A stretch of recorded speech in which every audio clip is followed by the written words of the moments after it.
difference is sometimes used by people who hate.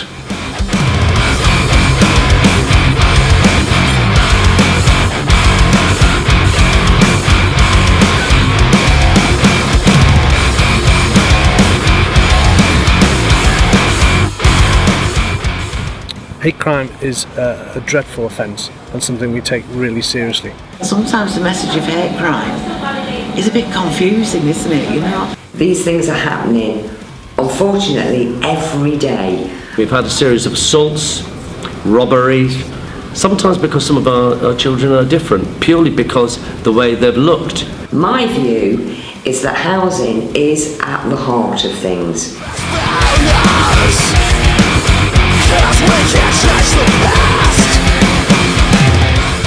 It was an important staging post to see how we can raise awareness and bring different partners together to pledge their commitment to hate crime.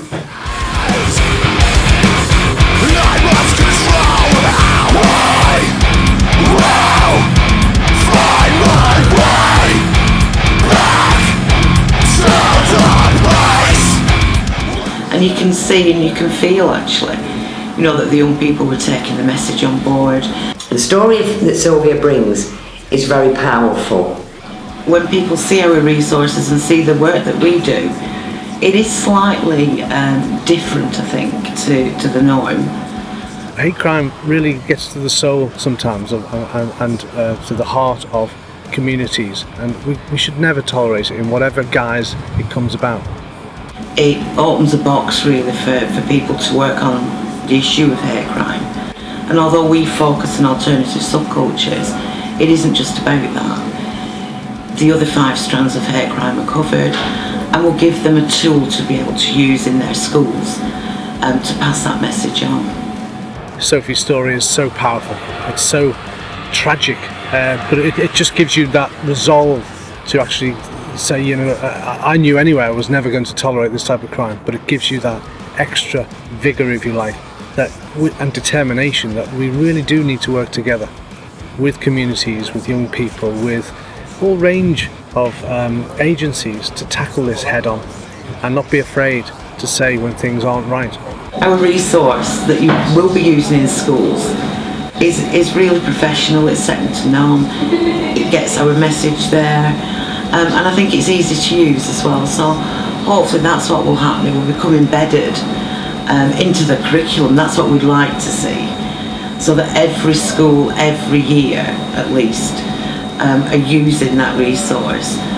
And some of us have known the story through the news reporting from years ago, 7 or 8 years ago, but this really brought it to life. It's such a harrowing story, and to hear from the mother's own words. I mean, positive, you know, is that young people are taking it forward. It's really made them think about their behaviour. We live, as you know, as a college in the centre of a very difficult, challenging part of the city. And I think in Derby, you will take that forward. And more and more young people will come on board, and that's what we want.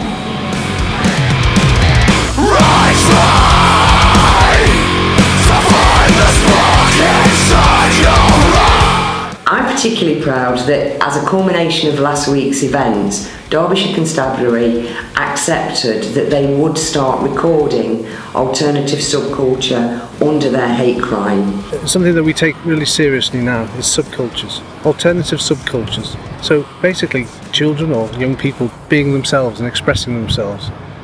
That should not form any part of hate crime, and we take that really seriously. We're one of a few forces that are going to start recording those offences. So when we can see those types of hate crimes coming in, aimed at young people just basically growing up and expressing themselves, we can do something positive about that. Obviously, Derby Police yesterday announced that they would start monitoring alternative hate crime. We'll soon be able to talk numbers, talk figures, and educate young people to value everyone. So we're now up to 13 forces. I want to use that information to see how and what we need to commission to continue the work, and actually across the whole of Derbyshire.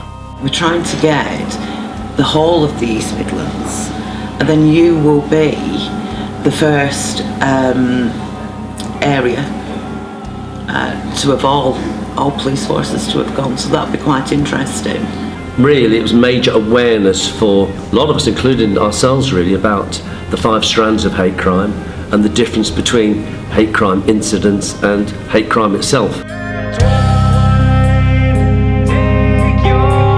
What I would like you to do, Bill, is get all those good people that you talked about together, and let's work together and get Lincolnshire on board and Northamptonshire on board, and then you will be the first of the regions as a whole to go with alternative subcultures.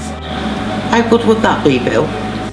Last week though was really the start of much wider networking and developing the whole commitment across the county. We hope that this isn't going to be the end of our involvement with the Sophie Lancaster Foundation. Let's join forces, join together, and we can stand together actually, get that message out there,